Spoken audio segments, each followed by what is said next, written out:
Teaching ಅಥವಾ ರಿಸರ್ಚಿಗೆ ಯಾಕೆ ಹೋಗಲಿಲ್ಲ, ಬ್ಯಾಂಕಿಗೆ ಯಾಕೆ ಬರ್ತಾ ಇದ್ದೀರಾ? ಬ್ಯಾಂಕಲ್ಲಿ ನಾನು ಅಡಿಕೆಯಲ್ಲಿ ನಾವು ಕೊಳೆ ರೋಗ ಅಂತ ಬರ್ತಾ ಅಂತಲ್ಲ ಅದು? ಹೌದು ಸರ್. ಏನದು ಕೊಳೆ ರೋಗ ಅಂದರೆ? ಕೊಳೆ ರೋಗ ಅಂದರೆ ಅದರಲ್ಲಿ ನೀವು ಬ್ಯಾಂಕ್ನಲ್ಲಿ ಜಾಯ್ನ್ ಆದಮೇಲೆ ನಿಮಗೆ ಎಲ್ಲಾದರೂ ಪೋಸ್ಟಿಂಗ್ ಮಾಡಿ ಹೋಗಕ್ಕೆ ತಯಾರಿದ್ದೀರಾ? ಹೌದು ಸರ್, ನಾನು ತಯಾರಿದ್ದೀನಿ. ಮತ್ತು ನಿಮ್ಮ ಕನ್ನಡ ಹಿಂಗೆ ಹಿಂದಿ ಬರಲ್ಲ, ಇಂಗ್ಲೀಷ್ ಬರಲ್ಲ, ಮತ್ತು ನೀವು ಕನ್ನಡ ಒಂದೇ ಮಾತಾಡ್ತೀರಾ, ಮತ್ತು ಹೆಂಗೆ? ನನಗೆ ಹಿಂದಿ ಬರುತ್ತೆ ಸರ್. ಒಂದು ಯಾವುದೋ ಕ್ರೆಡಿಟ್ ರೇಟಿಂಗ್ ಏಜೆನ್ಸಿ ಅಂತ ಇರ್ತಾವೆ, ಕ್ರೆಡಿಟ್ ಇನ್ಫಾರ್ಮೇಷನ್ ಕಂಪ್ನಿ ಅಂತ. ಹೌದು ಸರ್. ಕ್ರೆಡಿಟ್ ಇನ್ಫಾರ್ಮೇಷನ್ ಕಂಪ್ನಿಯವ್ರ ಕೆಲಸ ಎಂಥದ್ದು? ನಿಮ್ಮ ಪ್ರಕಾರ SBI ಅಸೋಸಿಯೇಟ್ ಬ್ಯಾಂಕ್ಸ್ ಎಲ್ಲ ಲಾಸ್ ಮಾಡ್ತಾ ಇದ್ದೀರಾ? ಬಟ್ SBI ಯಾವುದು ಪಬ್ಲಿಕ್ ಸೆಕ್ಟರ್ ಬ್ಯಾಂಕ್ಸ್ ಯಾವುದು ಲಾಸಲ್ಲಿ ಇಲ್ಲ ಈಗ.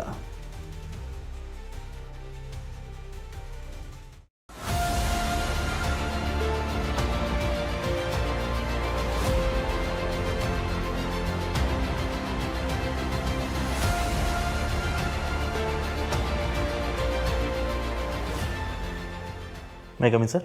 Please take your Namaste, seat. sir. Namaste. Take Take your seat. Please introduce yourself. ಎಲ್ಲರಿಗೂ ನಮಸ್ಕಾರ. ನನ್ನ ಹೆಸರು ಶಾಹಿದುರ್ ರೆಹಮಾನ್ ಅಲಿ ಅಂತ. ನಾನು ಶಿವಮೊಗ್ಗದಿಂದ ಬರ್ತಾ ಇರೋದು. ನಾನು ಓದಿದ್ದು BSc honours agriculture Shivamogga Navile college university of agriculture and horticulture ಸೈನ್ಸಸಲ್ಲಿ ಓದಿದ್ದೀನಿ. ನಾನು 8.57 CGPA ನಾನು ಕ್ವಾಲಿಫೈ ಆಗಿದ್ದೀನಿ. Very good. But what about your family background? ನನ್ನ ತಂದೆ ಅಡ್ವೊಕೇಟ್ ಆಗಿದ್ದರು, ವಕೀಲರಾಗಿದ್ದರು. ಅವರು ಈಗ ಪ್ರಾಕ್ಟೀಸ್ ಬಿಟ್ಟು ರಿಟೈರ್ ಆಗಿದ್ದಾರೆ. ನಮ್ಮ ತಾಯಿಯವರು ಗೌರ್ಮೆಂಟ್ ಅಫಿಷಿಯಲ್ಲು, ಕರ್ನಾಟಕ ಸ್ಟೇಟ್ ಗೌರ್ಮೆಂಟಲ್ಲಿ ಮಹಿಳಾ ಮತ್ತು ಮಕ್ಕಳ ಅಭಿವೃದ್ಧಿ ಇಲಾಖೆಯಲ್ಲಿ CDPO ಆಗಿ ವರ್ಕ್ ಮಾಡಿ ರಿಟೈರ್ ಆಗಿದ್ದಾರೆ. Why you are interested to join in bank? Bank ಸೆಕ್ಟರಲ್ಲಿ ನನಗೆ ಕರಿಯರ್ ಗ್ರೋತ್ ಆಪರ್ಚುನಿಟಿ ಅತ್ಯುತ್ತಮವಾಗಿ ಕಾಣಿಸುತ್ತೆ. ಹಾಗೂ ಮತ್ತು ನನಗೆ ಜಾಬ್ ಆಪರ್ಚುನಿಟಿ ಚೆನ್ನಾಗಿದೆ ಅಂತ ಅನಿಸುತ್ತೆ. ಅದಕ್ಕೆ ನಾನು ಜಾಯ್ನ್ ಆಗೋಕ್ಕೆ ಇಷ್ಟಪಡ್ತೀನಿ. Your good name sir? Shahidur Rehman. Shahidur Rehman. Okay. ನೀವು ಶಿವಮೊಗ್ಗದವರಾ? ಹೌದು ಸರ್, ನಾನು ಶಿವಮೊಗ್ಗ. ಓಕೆ. ಶಿವಮೊಗ್ಗದ ನಿಮ್ಮ ಸಂಸದ ಸದಸ್ಯರು ಯಾರು ರೀ? ಇವಾಗ ರಾಘವೇಂದ್ರ ಸ್ವಾಮಿ ರಾಘವೇಂದ್ರ. MP. ಹೌದು. ಓಕೆ, ರಾಘವೇಂದ್ರ ಯಡಿಯೂರಪ್ಪನವರು. ಓಕೆ. ನಿಮ್ಮ ಊರಲ್ಲಿ ಒಂದು ಕಾಲೇಜ್ ಇದೆ, ಅಗ್ರಿಕಲ್ಚರ್ ಕಾಲೇಜ್. ಹೌದು ಸರ್. ಅದರ ಕಾಲೇಜ್ ಹೆಸರು ಎಂಥದ್ದು? ಕೆಳದಿ ಶಿವಪ್ಪ ನಾಯಕ university of agriculture and horticulture. Okay. ಆ ಶಿವಪ್ಪ ನಾಯಕ ಅಂದರೆ ಯಾರು? ಕೆಳದಿ ಶಿವಪ್ಪ ನಾಯಕ ಅಲ್ಲಿ ಅವರು ಪಾಳೆಗಾರಾಗಿ ಆಳ್ವಿಕೆ ಮಾಡಿದರು ಸರ್. ಅಲ್ಲಿ ಅವ್ರು ಯಾವ್ದಾದ್ರು ಯುದ್ಧ ಮಾಡಿದಾರಾ? ಕ್ಷಮಿಸಿ ಸರ್, ಅದು ನನಗೆ ತಿಳಿದಿಲ್ಲ. ನಿಮ್ಮ ಶಿವಮೊಗ್ಗದಲ್ಲಿ ಅಕ್ಕಮದಿಯವರೊಂದು ಸ್ಥಳವಿದೆ ಇವತ್ತು. ಹೌದು ಸರ್, ಗೊತ್ತು. ಯಾವುದು? ಅದು ಅಲ್ಲಪ್ರಭು ಅವ್ರದ್ದು. ಅದು ಎಕ್ಸಾಕ್ಟ್ ಆಗಿ ನನಗೆ ತಿಳಿದಿಲ್ಲ ಸರ್. ನೀವು BSc ಅಗ್ರಿ ಮಾಡಿದ್ದೀರಾ, ಕೃಷಿ ಮಾಡಿದ್ದೀರಾ? ಹೌದು ಸರ್. ಓಕೆ. ನೀವು ಅಲ್ಲಿ ಕೃಷಿ ಮಾಡಿ ಅದರಲ್ಲಿ ಟೀಚಿಂಗ್ ಅಥವಾ ರಿಸರ್ಚಿಗೆ ಯಾಕೆ ಹೋಗಲಿಲ್ಲ, ಬ್ಯಾಂಕಿಗೆ ಯಾಕೆ ಬರ್ತಾ ಇದ್ದೀರಾ? ಬ್ಯಾಂಕಲ್ಲಿ ನಾನು ವ್ಯವಸಾಯ ಮಾಡೋ ನಮ್ಮ ರೈತರಿಗೆ ನಾನು ಸಹಾಯ ಮಾಡಲು ಇಚ್ಛಿಸುತ್ತೇನೆ. ಅದಕ್ಕಾಗಿ ನಾನು ಬ್ಯಾಂಕಿಂಗ್ ಸೆಕ್ಟ್ರಲ್ಲಿ ಬಂದು ಅವ್ರಿಗೆ ಹೆಲ್ಪ್ ಮಾಡೋಕ್ಕೆ ಇಷ್ಟಪಡ್ತೀನಿ ಸರ್. ಓಕೆ. ಈಗ ನೀವು ಬ್ಯಾಂಕಿನಲ್ಲಿ ಬಂದರೆ ನೀವು ಕಲ್ತದ್ದು ಏನು ಪ್ರಯೋಜನ? ನಿಮ್ಮದು 4 ವರ್ಷ ನೀವು ಆಗ ಅಗ್ರಿ ಕಲಿತದ್ದು, ಕೃಷಿ ಕಲಿತದ್ದು, ಬ್ಯಾಂಕಿನಲ್ಲಿ ಏನು ಉಪಯೋಗ ಆಗ್ತದೆ? ಕೃಷಿ ಸಾಲದಲ್ಲಿ ನಾವು ನೋಡ್ದಂಗೆ ಸುಮಾರು ರೈತರಿಗೆ ಅವರಿಗೆ ಒಳ್ಳೆ ಇಳುವರಿ ಬರೋದಿಲ್ಲ, ಅವರಿಗೆ ಒಳ್ಳೆ ಪ್ರಾಫಿಟ್ ಆಗ್ತಾ ಇಲ್ಲ. ಅದಕ್ಕೋಸ್ಕರ ಎಷ್ಟೋ ಜನ ಲೋನ್ನ ರೀಪೇಮೆಂಟ್ ಮಾಡ್ತಾ ಇಲ್ಲ ಪ್ರಾಪರಾಗಿ. KCC ಲೋನ್ಸ್ ಆಗಲಿ, ಈ ಲೋನ್ಸ್ನ ರೀಪೇಮೆಂಟ್ ಮಾಡ್ತಾ ಇಲ್ಲ. ಅದಕ್ಕೋಸ್ಕರ ನಾನು ಅವರಿಗೆ ಅಡ್ವೈಸ್ ಮಾಡ್ತೀನಿ, ನಾನು ಹೇಗೆ ಅವ್ರದ್ದು ಇಳುವರಿ ಹೆಚ್ಚು ಹೇಗೆ ಮಾಡ್ಬೋದು ಮತ್ತು ಅವರು ಹೇಗೆ ಜಾಸ್ತಿ ಆದಾಯವನ್ನು ಗಳಿಸ್ಬೋದು ಅಂತ ನಾನು ಅವ್ರಿಗೆ ಹೆಲ್ಪ್ ಮಾಡಿ, ನಾನು ಅವರಿಗೆ ಸಾಲವನ್ನು ರೀಪೇ ಮಾಡಿ ಮತ್ತು ಮುಂದೆ ಇನ್ನೂ ಬೆಳೆಯೋಕ್ಕೆ ನಾನು ಅವ್ರನ್ನ ಹೆಲ್ಪ್ ಮಾಡ್ತೀನಿ. ಇದು ಬ್ಯಾಂಕಿನಲ್ಲಿ ಕೃಷಿ ಸಾಲ ತೊಗೊಂಡಿದ್ರೆ ತಗೊಳ್ಳೇ ಇಲ್ಲಿತ್ತರಂದ್ರು ಬೆಳೆ ವಿಮೆ ಅಂತ ಏನೋ ಇದೆ ಅಂತ, ಹೌದಾ? ಹೌದು, ಇದೆ. ಅದು ಬೆಳೆ ವಿಮೆ ಅಂದರೆ ಏನದು? ಬೆಳೆ ವಿಮೆ ಅಂದರೆ ಏನಾದ್ರು ಅಕಾಲಿಕ ಸಮಯದಲ್ಲಿ ಬೆಳೆ ನಾಶ ಆಗಿ ಅವರ ಸ್ಥಿತಿ ಕೆಟ್ಟು ಹೋದಲ್ಲಿ ಅವರಿಗೆ ವಿಮೆಯಿಂದ ಅವರಿಗೆ ಸಹಾಯಧನ ಸಿಗುತ್ತೆ ಸರ್. ಓಕೆ. ಸಹಾಯಧನ ಸಿಗುತ್ತಾ ಅಥವಾ ಏನು ಅವರಿಗೆ ಪರಿಹಾರ ಸಿಗುತ್ತಾ? ಪರಿಹಾರ ಸಿಗುತ್ತೆ. ಅದಕ್ಕೆ ಏನಾದರೂ ಅವರು ಪ್ರೀಮಿಯಂ ಕಟ್ಟಬೇಕಾ? ಪ್ರೀಮಿಯಂ ಪ್ರತಿ ವರ್ಷ ಕಟ್ಟಬೇಕಾಗುತ್ತೆ ಸರ್. ಓಕೆ. ಅದು ಯಾವ ಬೆಳೆ ಅಂತ ಯಾರು ಇದು ಮಾಡ್ತಾರೆ? ಸ್ಕೇಲ್ ಆಫ್ ಫೈನಾನ್ಸ್ ಇರುತ್ತೆ ಲೀಡ್ ಬ್ಯಾಂಕಿಂದ, ಅವರು ಡಿಸೈಡ್ ಮಾಡ್ತಾರೆ ಸರ್. ಓಕೆ.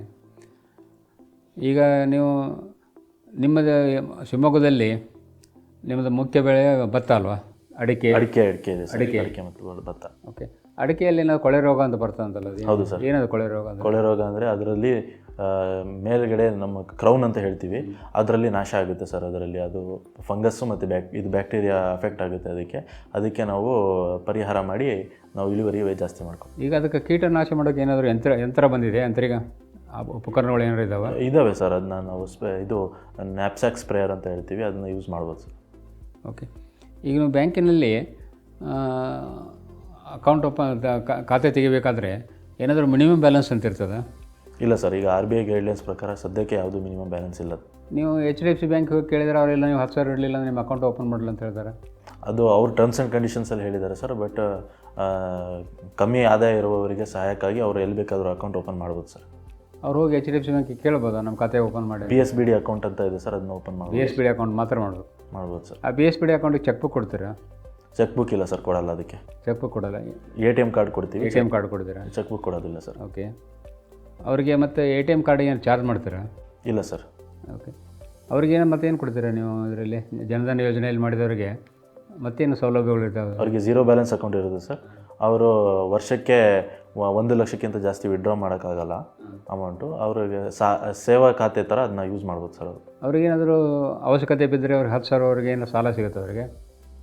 ಇದು ನನಗೆ ತಿಳಿದಿಲ್ಲ ಸರ್. ಓವರ್ ಡ್ರಾಫ್ಟ್ ಇರುತ್ತೆ ಅವ್ರಿಗೆ? ಇದ್ರ ಬಗ್ಗೆ ನನಗೆ ನಾಲೆಡ್ಜ್ ಇಲ್ಲ. ಅವ್ರಿಗೇನಾದರೂ ಇನ್ಶೂರೆನ್ಸ್ ಸ್ಕೀಮ್ ಏನಾರು ಇದ್ದಾವೆ? PMSBY, PMJJBY ಅಂತ ಎರಡಿದೆ ಸರ್. ಪ್ರಧಾನಮಂತ್ರಿ ಸುರಕ್ಷಾ ಬಿಮಾ ಯೋಜನಾ, ಪ್ರಧಾನಮಂತ್ರಿ ಜೀವನ್ ಜ್ಯೋತಿ ಬಿಮಾ ಯೋಜನಾ ಅಂತ. ಅದಕ್ಕೆ ಒಂದು 20 ರೂಪಾಯಿ, ಒಂದು 436 ರೂಪಾಯಿ ಇದೆ. ಇದು ಅವರು ಪ್ರೀಮಿಯಮ್ ಆ್ಯನ್ಯುವಲಿ ಒನ್ಸ್ ಕಟ್ಟಿದರೆ ಅವರಿಗೆ 2 ಲಕ್ಷ ಕವರೇಜ್ ಇರುತ್ತೆ ಸರ್. ಪಿಂಚಣಿ ಯೋಜನೆ ಏನಾದರೂ ಇದೆಯಾ? ಪಿಂಚಣಿ ಯೋಜನೆ ಯಾವುದು? ಅಟಲ್ ಪೆನ್ಷನ್ ಯೋಜನಾ ಅಂತ ಒಂದಿದೆ ಸರ್. ಅದು ಎಷ್ಟು ವರ್ಷದವರೆಗೆ? 18 ವರ್ಷದಿಂದ 40 ವರ್ಷದವರೆಗೆ ಕಟ್ಟಬೇಕಾಗುತ್ತೆ. ಎನ್ರೋಲ್ ಮಾಡ್ಕೊಳ್ಳೋ ಅವಕಾಶ ಇರುತ್ತೆ. ಆಮೇಲೆ ಅವರಿಗೆ 60 ವರ್ಷದ ನಂತರ ಅವ್ರಿಗೆ ಏನು ಪ್ರೀಮಿಯಂ ಮಾಡಿದ್ದಾರೆ ಅದಕ್ಕೆ ಅವರಿಗೆ ವಾಪಸ್ಸು ಪೆನ್ಷನ್ ಸಿಗುತ್ತೆ. ಈಗ ಪ್ರಧಾನಮಂತ್ರಿ ಕೃಷಿ ಸನ್ಮಾನ ಯೋಜನೆ ಅಂತ ಏನೆಲ್ಲ ಬರ್ತಲ್ಲ? ಹೌದು ಸರ್. ಅದು 3 ತಿಂಗಳು ಒಂದ್ಸಲ ದುಡ್ಡು ಹಾಕ್ತಾರೆ? ಹೌದು ಸರ್. ಅದು ಡೈರೆಕ್ಟ್ ಅಕೌಂಟಿಗೆ ಬರ್ತದಾ? ಯಾರಾದರೂ ಚೆಕ್ ಕೊಡ್ತಾರಾ ಹೆಂಗೆ? ಇಲ್ಲ ಸರ್, ಅದು ಡೈರೆಕ್ಟ್ ಅವ್ರ ಅಕೌಂಟಿಗೆ ಬರುತ್ತೆ. ಡೈರೆಕ್ಟ್ ಬೆನಿಫಿಟ್ ಟ್ರಾನ್ಸ್ಫರ್ ಅಂತ ಹೇಳ್ತೀವಿ. ಅದ್ರ ಮೂಲಕ ಅವರಿಗೆ ಡೈರೆಕ್ಟ್ ಅಕೌಂಟ್ಗೆ ಅಕೌಂಟ್ ಯಾವ್ದು ಖಾತೆ ಲಿಂಕ್ ಆಗಿದೆ ಅದಕ್ಕೆ ಜಮಾ ಆಗುತ್ತೆ. ಓಕೆ. ಈಗ ಬ್ಯಾಂಕಿಂಗ್ ಕರೆಸ್ಪಾಂಡೆಂಟ್ ಅಂತ ಇರ್ತಾರಲ್ಲ, ಬ್ಯಾಂಕ್ ಮಿತ್ರ, ಅವರು ಯಾರು ಎಂಪ್ಲಾಯಿ? ಅವರು ಬ್ಯಾಂಕ್ ಎಂಪ್ಲಾಯಿನ? ಅವರು ಬ್ಯಾಂಕ್ ಎಂಪ್ಲಾಯ್ ಅಲ್ಲ ಸರ್, ಬ್ಯಾಂಕ್ ಜೊತೆ ಕಾಂಟ್ರಾಕ್ಟ್ ಮಾಡ್ಕೊಂಡಿರ್ತಾರೆ. ಕಾಂಟ್ರಾಕ್ಟ್ ಮಾಡ್ಕೊಂಡು ಅವರೊಂದು ಬ್ಯಾಂಕ್ ರೂಲ್ಸ್ ಪ್ರಕಾರ ಒಂದು ಸೆಟಪ್ಪನ್ನು ಇಟ್ಕೊಂಡಿರ್ತಾರೆ. ಅವರಿಗೆ withdrawal services, deposit services, BSBD account opening services ಎಲ್ಲ ಕೊಡ್ತಾರೆ. ಅವ್ರು ಇಂಡಿವಿಜುವಲ್ ನೀವು ಅಪಾಯಿಂಟ್ ಮಾಡ್ತೀರಾ ಅಥವಾ ಥ್ರೂ ಫಿನ್ಟೆಕ್ ಕಂಪ್ನಿಯಿಂದ ಅಪಾಯಿಂಟ್ ಮಾಡ್ಕೊಂಡಿರ್ತಾರೆ?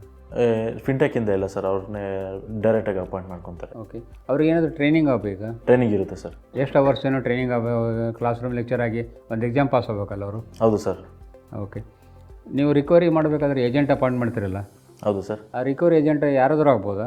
ಇಲ್ಲ ಸರ್, ಅದಕ್ಕೊಂದು DRT ಎಕ್ಸಾಮ್ ಇರುತ್ತೆ. ಆ ಎಕ್ಸಾಮ್ ಕ್ಲಿಯರ್ ಮಾಡಿ ಮತ್ತು ಅವ್ರದ್ದು ಟರ್ಮ್ಸ್ ಆ್ಯಂಡ್ ಕಂಡೀಷನ್ಸ್ ಇರುತ್ತೆ, ಬ್ಯಾಂಕ್ ಪ್ರಕಾರ SOP ಇರುತ್ತಲ್ಲ, ಅದನ್ನೆಲ್ಲ ಫಾಲೋ ಮಾಡಿದರೆ, ಪೊಲೀಸ್ ವೆರಿಫಿಕೇಷನ್ ಎಲ್ಲ ನೀಟಾಗಿದ್ದರೆ ಮಾಡ್ಬೋದು ಸರ್. ಈಗ ನೀವು ಬ್ಯಾಂಕ್ನವ್ರು ಸಾಲ ಕೊಟ್ಟಿದ್ದಾರೆ ಅಂತೇಳಿ ನಾವು ನಮ್ಮ ಮಧ್ಯರಾತ್ರಿಯಲ್ಲಿ ಹೋಗಿ ಅವ್ರನ್ನ ಸಾಲ ಕೊಡಿ ನೀವು ಅಂತ ಕೇಳ್ಬೋದಾ? ಇಲ್ಲ ಸರ್, ಕೇಳುವ ಹಾಗಿಲ್ಲ. 7 ಗಂಟೆ ನಂತರ ಕೇಳುವ ಹಾಗಿಲ್ಲ. ಹೌದು. RBI ಗೈಡ್ಲೈನ್ಸ್ ಪ್ರಕಾರ. RBI ಗೈಡ್ಲೈನ್ಸ್ ಇದೆಯಾ? ಹೌದು ಸರ್. ಅದು ಲೆಂಡರ್ಸ್ ಫೇರ್ ಪ್ರಾಕ್ಟೀಸ್ ಕೋಡ್ ಅಂತೇಳಿ ಒಂದು? ಹೌದು ಸರ್. ಓಕೆ. ನೀವು ಈಗ ಸಾಲ ಸುಸ್ತಿ ಸಾಲ ಅಂತೀವಲ್ಲ, NP ಸುಸ್ತಿ ಸಾಲ, NPA. ಹಾಂ. ಓಕೆ. ಸುಸ್ತಿ ಸಾಲ ಆದರೆ ಅದನ್ನು ಹೇಗೆ ಮರು ಪಾವತಿ ಮಾಡಿಸ್ಬೋದು? ವಸೂಲಿ ಹೆಂಗೆ ಮಾಡ್ತಾರೆ? ವಸೂಲಿ ಅಂದರೆ ನಾವು ಅವ್ರು ಯಾಕೆ ಕಟ್ತಾ ಇಲ್ಲ ಅಂತ ನಾವು ವಿಚಾರಿಸಬೇಕಾಗುತ್ತೆ ಸರ್. ಆ್ಯಕ್ಚುಲಿ ಅವ್ರದ್ದು ಬಿಸ್ನೆಸ್ ಲಾಸ್ ಆಗಿದೆ, ಏನಕ್ಕೆ ಕಟ್ತಾ ಇಲ್ಲ, ಅವ್ರು ಪರ್ಸನಲ್ ಲೋನ್ ಆದರೆ ನೌಕರಿ ಹೋಗಿದೆ ಏನಕ್ಕೆ ಅಂತ ನಾವು ವಿಚಾರಿಸಬೇಕಾಗುತ್ತೆ. ಅದರಲ್ಲಿ ಅವ್ರಿಗೆ ನಿಜವಾದ ಕಾರಣದಿಂದ ಅವ್ರು ಕಟ್ತಾ ಇಲ್ಲ ಅಂತ ಹೇಳಿದರೆ ನಾವು ಲೋಕ ಅದಾಲತಲ್ಲಿ ಸೆಟಲ್ಮೆಂಟ್ ಕೊಡ್ಬೋದು, ಅಥವಾ ಕಾಂಪ್ರಮೈಸ್ ಸೆಟಲ್ಮೆಂಟ್ ಮಾಡ್ಕೊಳ್ಬೋದು. ಇಲ್ಲ ಅವ್ರಿಗೆ ಕಟ್ಟೋಕ್ಕಾಗುತ್ತೆ ಅನ್ನೋದು ಅವ್ರಿಗೆ ನಾವು ಹೇಳಿಬಿಟ್ಟು ಕಟ್ಸ್ಬೇಕಾಗುತ್ತೆ ಸರ್. ಈಗ ಒಂದು ಯಾವುದೋ ಕ್ರೆಡಿಟ್ ರೇಟಿಂಗ್ ಏಜೆನ್ಸಿ ಅಂತ ಇರ್ತಾವೆ, ಕ್ರೆಡಿಟ್ ಇನ್ಫಾರ್ಮೇಷನ್ ಕಂಪ್ನಿ ಅಂತ. ಹೌದು ಸರ್. ಕ್ರೆಡಿಟ್ ಇನ್ಫಾರ್ಮೇಷನ್ ಕಂಪ್ನಿಯವ್ರ ಕೆಲಸ ಎಂಥದ್ದು? ಹೌದು ಸರ್, ಅವ್ರದ್ದು ರೀಪೇಯಿಂಗ್ ಕೆಪಾಸಿಟಿ ಅವರು ಜಡ್ಜ್ ಮಾಡಿ ಒಂದು ಸ್ಕೋರ್ ಅಂತ ಕೊಡ್ತಾರೆ ಸರ್. ಇಂಡಿಯಾದಲ್ಲಿ 4 ಇದೆ.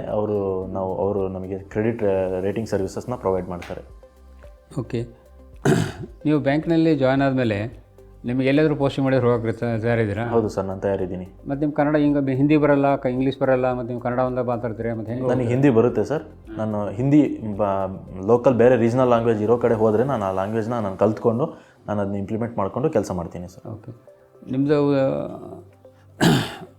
ಬ್ಯಾಂಕಲ್ಲಿ ನೀವು ಸೆಲೆಕ್ಟ್ ಮಾಡಿದರೆ ನಿಮ್ಮನ್ನ ಮಾಡಿ ಬ್ಯಾಂಕಿಗೆ ತಗೊಂಡ್ರೆ ನಿಮ್ಮದು ಆ್ಯಂಬಿಷನ್ ಏನು? ನೀವು ಏನಾಗಬೇಕಂತ ಬಯಸ್ತೀರಿ? ಸರ್, ನಾನು ಟಾಪ್ ಮ್ಯಾನೇಜ್ಮೆಂಟ್ ರೀಚ್ ಆಗಿ ಈವನ್ ನಾನು MD ಅಥವಾ ಚೇರ್ಮನ್ ಆಗೋಕ್ಕೂ ಇಚ್ಛೆ ಪಡ್ತೀನಿ ಸರ್. ಓಕೆ. ಈಗ ಬ್ಯಾಂಕಿನಲ್ಲಿ ಹಾರ್ಡ್ ವರ್ಕ್ ಇಂಪಾರ್ಟೆಂಟಾ, ಆನೆಸ್ಟಿ ಇಂಪಾರ್ಟೆಂಟಾ?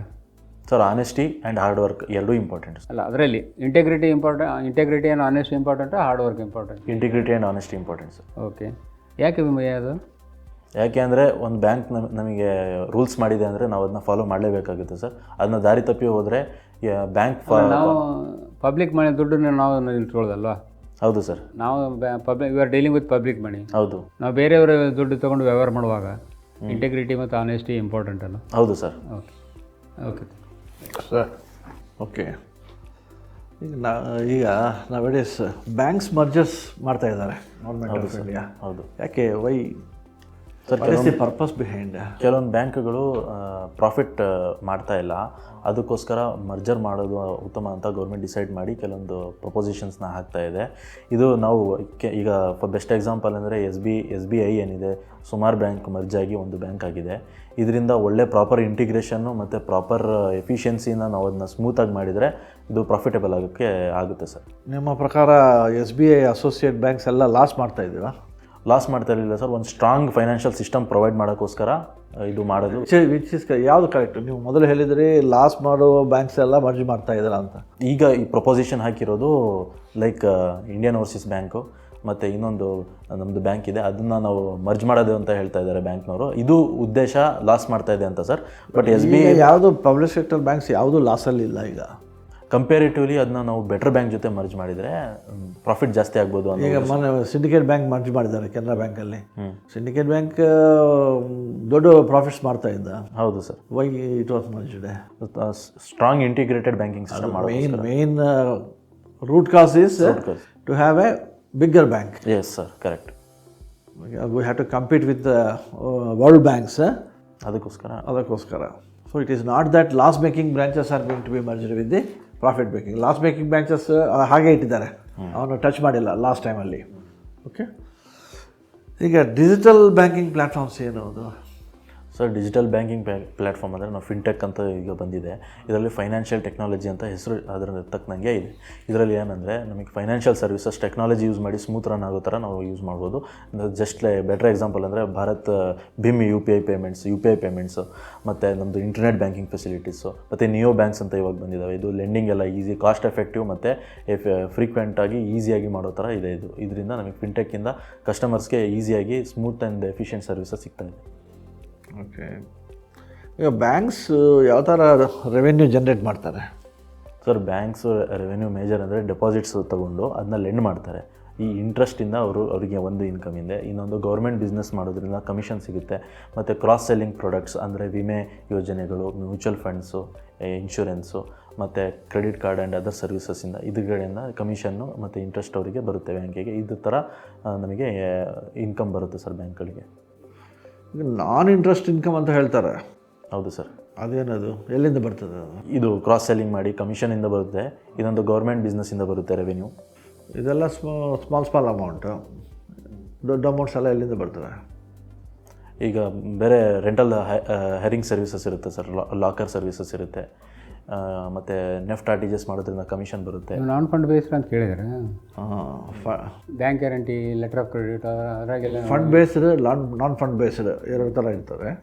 ಸೊ ನಾನ್ ಫಂಡ್ ಬೇಸ್ಡಲ್ಲಿ where we don't have to expose to funds, we charge commission. That commission is very good commission. Correct sir, correct. Okay. ಅದು one of the major contributors for the revenue generation. ಈಗ ಬ್ಯಾಂಕ್ಸಲ್ಲಿ minors accounts open ಮಾಡ್ಬೋದಾ? ಮಾಡ್ಬೋದು sir. ಏನು conditions ಏನಾದರೂ ಇದ್ದಾವೆ ಅದಕ್ಕೆ? ಹೌದು ಸರ್, ಅವರ ಐಡೆಂಟಿಟಿ ಗೊತ್ತಾಗೋ ಥರ ಅವ್ರದ್ದು KYC ಇರಬೇಕು. RBI ಗೈಡ್ಲೈನ್ಸ್ ಪ್ರಕಾರ ಅವ್ರು KYC ನಾರ್ಮ್ಸ್ ಸ್ಯಾಟಿಸ್ಫೈ ಮಾಡಿದ್ರೆ ಒಬ್ಬರು ಗಾರ್ಡಿಯನ್ ತೊಗೊಂಡು ನಾವು ಅವ್ರನ್ನ ಅಕೌಂಟ್ ಓಪನಿಂಗ್ ಮಾಡ್ಬೋದು. ಅಂದರೆ ಅವ್ರು ಆಪ್ರೇಟ್ ಮಾಡ್ಬೋದು ಅಕೌಂಟ್ಸ್? ಅವ್ರಿಗೆ ಅಪ್ ಟು 10 years ಅವ್ರ ಗಾರ್ಡಿಯನ್ ಆಪ್ರೇಟ್ ಮಾಡ್ಬೋದು ಸರ್. ಆಫ್ಟರ್ 10 years ಸೋಲ್ ಮೈನರ್ ಅಂತ ಹೇಳ್ತೀವಿ, ಅವರ ಸ್ವತಃಗಿ ಅವರು ಆಪ್ರೇಟ್ ಮಾಡ್ಬೋದು. ಸ್ಟೂಡೆಂಟ್ ಆದರೂ ಮಾಡ್ಬೋದು ಸರ್. ಸೋಲ್ ಮೈನರ್ ಅಂತ ಅಕೌಂಟ್ ಕನ್ವರ್ಟ್ ಮಾಡಿಕೊಂಡ್ರೆ ಮಾಡ್ಬೋದು. Monetary policy, reserve bank of India's monetary policy, ಅದನ್ನು ಇಂಪ್ಲಿಮೆಂಟ್ ಮಾಡೋದಕ್ಕಿಂತ ಮುಂಚೆ ಒಂದು ಕಮಿಟಿ ಕೊಡ್ತಾರೆ, ಮಾನಿಟರಿ ಪಾಲಿಸಿ ಕಮಿಟಿ ಅಂತಾರೆ ಅದಕ್ಕೆ. ಅದರಲ್ಲಿ ಎಷ್ಟು ಮೆಂಬರ್ಸ್ ಇರ್ತಾರೆ and what is their duty? ಇದು ನನಗೆ ನಾಲೆಡ್ಜ್ ಇಲ್ಲ sir. Monetary policy committee. Okay. Priority sector lending ಗೊತ್ತಾ? ಹೌದು ಸರ್. ಈ ಪ್ರಯಾರಿಟಿ ಸೆಕ್ಟರ್ ಲೆಂಡಿಂಗ್ ಒಂದು ಪೋರ್ಟ್ಫೋಲಿಯೋ ಮಾಡ್ತಾರೆ, ಅದನ್ನು ಮಾರ್ಬೋದಾ? ಬ್ಯಾಂಕ್ಸ್ ಹಾಂ ಮಾಡ್ಬೋದು ಸರ್. ಮಾರ್ಬೋದಾ? Whether they can sell it? No sir, ಮಾಡೋ ಹಾಗಿಲ್ಲ. Private sector lending certificates can be sold in the market. Okay. ಈಗ ಪ್ರೈವೇಟ್ ಬ್ಯಾಂಕ್ಸ್ ಎಲ್ಲ ಏನು ಮಾಡ್ತಾರೆ, ಅವರು they cannot reach the targets, ಹಾಂ, so they will purchase those certificates. Okay, got it sir. So those who are selling they will get commission. Correct. Okay. Okay. CIBIL ಅಂತ ಕೇಳಿದ್ರಾ? ಹೌದು sir.